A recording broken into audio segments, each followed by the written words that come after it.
There are some things that you have to come to terms with in this life. And the truth is, your life is your life. And you have to understand that the way you were raised gave you a foundation so you can live your life when you got grown. But some of you are trying to repeat every single little thing you saw coming up, no matter how rotten some of those things are. And that's why you have a poor quality of life now. Now, I'm going to sit here and wholeheartedly say, and I'm including myself in this, no one is perfect. Nobody's upbringing was perfect. You love your family, but you also know that there are some things that could have been done just a little bit better when you were coming up, and some behaviors that some people could have gotten rid of, some actions that could have been undone. We all know this. But some of you have gone through some things, myself included, that you know that was a little bit above and beyond the normal fuck stuff. It was a little bit too much.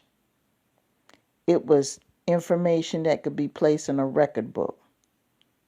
And you grow up and go out in the world and realize how wrong it was, and you have to reprogram yourself to understand that it was wrong.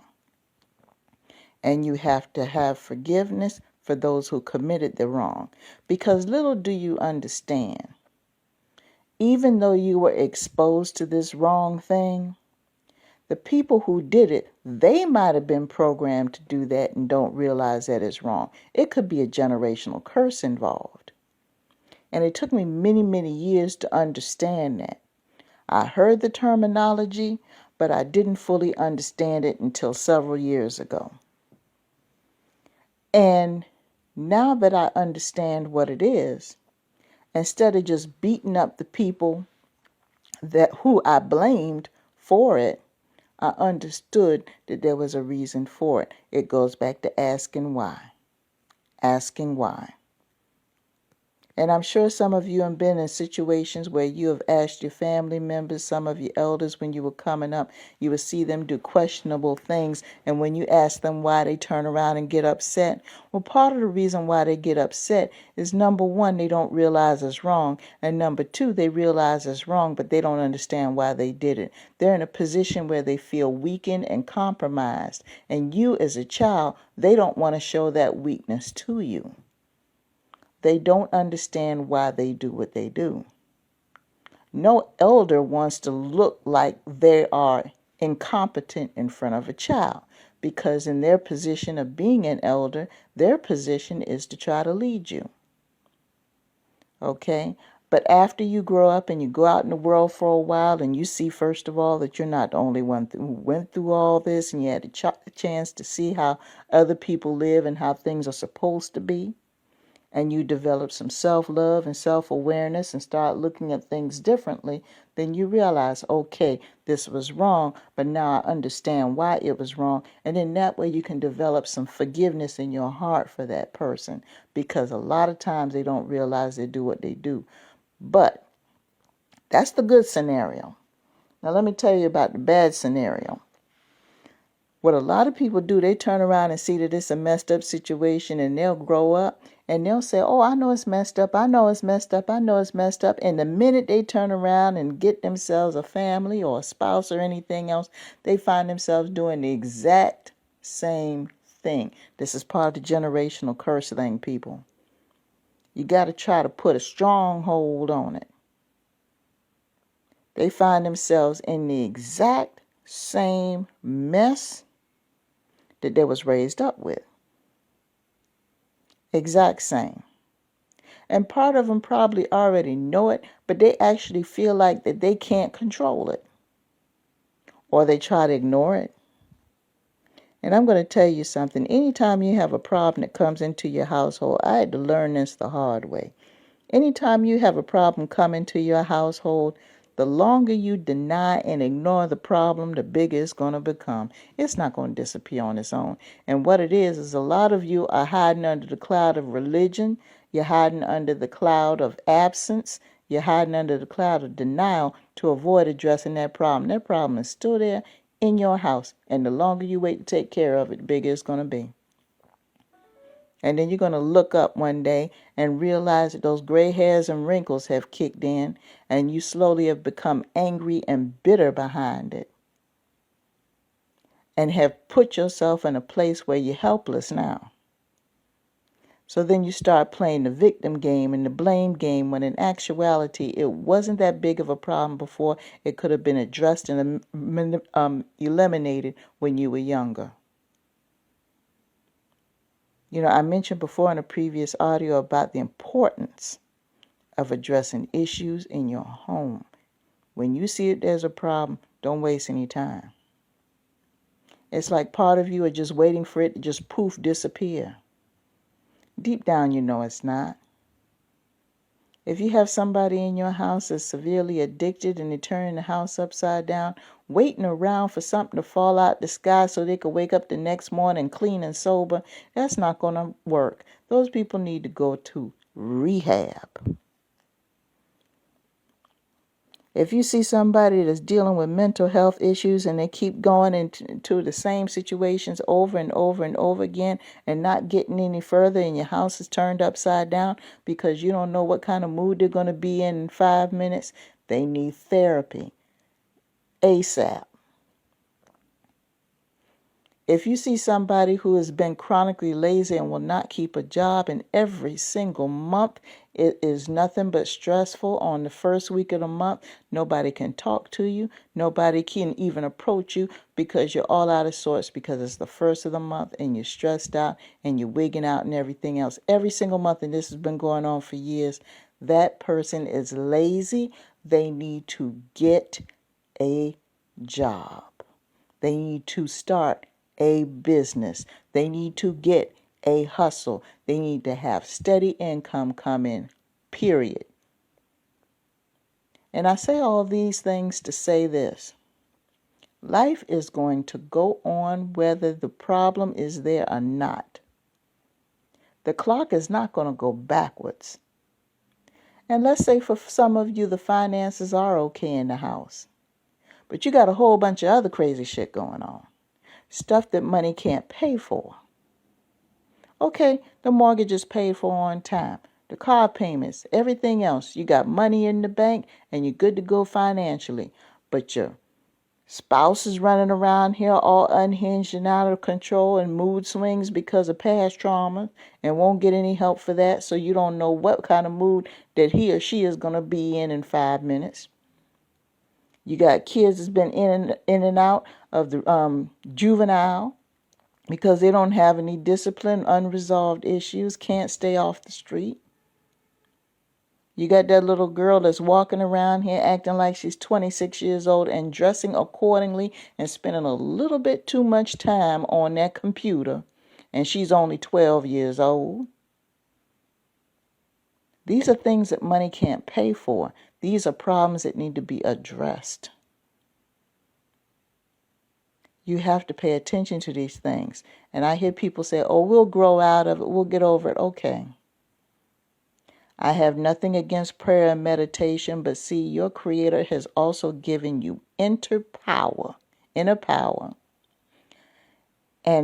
the energy and the resources to give you what you want. Half of y'all are praying for stuff that's already there.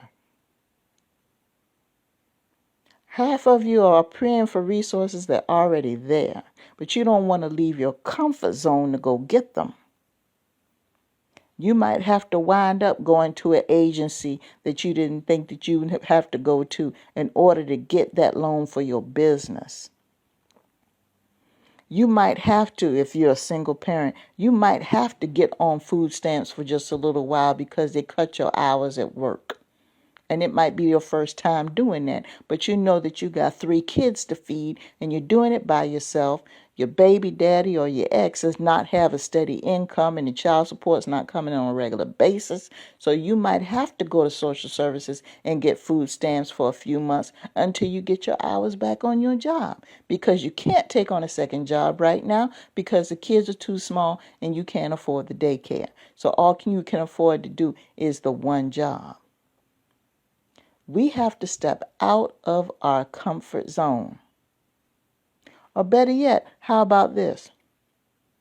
Let's say you have a relative that knows something that you don't know. Let's say that you have car troubles all the time and you and that relative don't get along very well, but your resources are tight and you need that car fixed. Let's say that you haven't even dealt with that relative in a while, but because you have so much of an attitude, you know that cousin can fix that car for you so you can be able to get to and from work. But you are so full of pride and so comfortable with the fact that you don't have a relationship with that person because you may not like their lifestyle. You may not like what neighborhood they live in, blah, blah, blah, blah, blah. But they have the skills to help you get back on the road and you won't have to worry about coming out of pocket with money you don't have. You are in your comfort zone where you feel you don't have to deal with this person. Well, fine then. Keep calling out late because your boss done told you before that if you call out late another time, they're going to go ahead and they're going to either cut your hours or they're going to fire you. Now what you going to do? You got to step out your comfort zone. You got to put them grudges aside. And you got to get that cousin on the phone and say, look, hash it out and say, look, I may not agree with how you live and blah, blah, blah, and blah, blah, blah. Say whatever it is you got to say to bridge the gap so you can establish a relationship. What a lot of y'all have a problem with is that you've developed these lifestyles where you're so comfy and cozy and everything else that you ignore everybody else that doesn't fit into your world. And that's a huge mistake. Because those people that you ignore, they know they're being ignored, And they see you going through all that stuff and they're just waiting for you to come to them, but you won't. This is the stuff that destroys households. This is the stuff that destroys lives. Home comes first. Besides your creator. Ain't nothing out there in the street gonna tear up my home. You got men running around right now willing to risk their entire home, the home that was built with a partner, with children and everything else, for something out there in the street you've only known for 5 minutes. You deserve to lose all that shit. I'm sorry. You got women that have been placed in a home where she don't look. Before you met this dude, you were probably working 2 jobs, sometimes 3, just to stay in that one little 1-bedroom apartment over there in the hood, just so you can maintain that apartment. You get with this guy, he put you in a house and everything else. He does what he's supposed to do. He comes home. He's good to you. But you turn right around and you go out in the street and pick up some little boy toy. And then the wrong person sees you. And then all of a sudden you sitting up in the courtroom talking about you want some alimony and spousal support for what? For what? Y'all taking the blessings that you've been blessed with and take it for granted. You stop doing that. Stop doing it. If you need some help with something, you better get out of that comfort zone, get out of all of that pretense and everything else in order to take care of what you've been blessed with. You got to make some sacrifices. And that's all there is to it. Y'all so busy worrying about what people think. That's what the problem is. And the people that you worried about are the ones that don't even have a vested interest. They don't mind the business that pays you.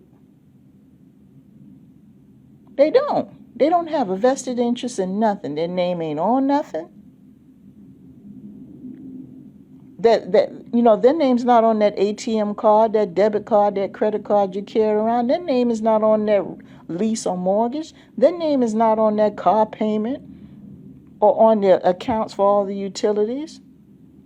Their names are not on there, but you worried about what all them people think. And that's how come you sitting up here right now knowing that you got all these problems going on under your roof and you won't do a single thing to reach out to get it fixed because you worried about what somebody else that don't have nothing to do with your situation or your day-to-day worrying about what they think. Well, you know what? If you lose that blessing, you deserve to lose it. And I hate to say that. Excuse me, I hate to say it, and I'm sorry.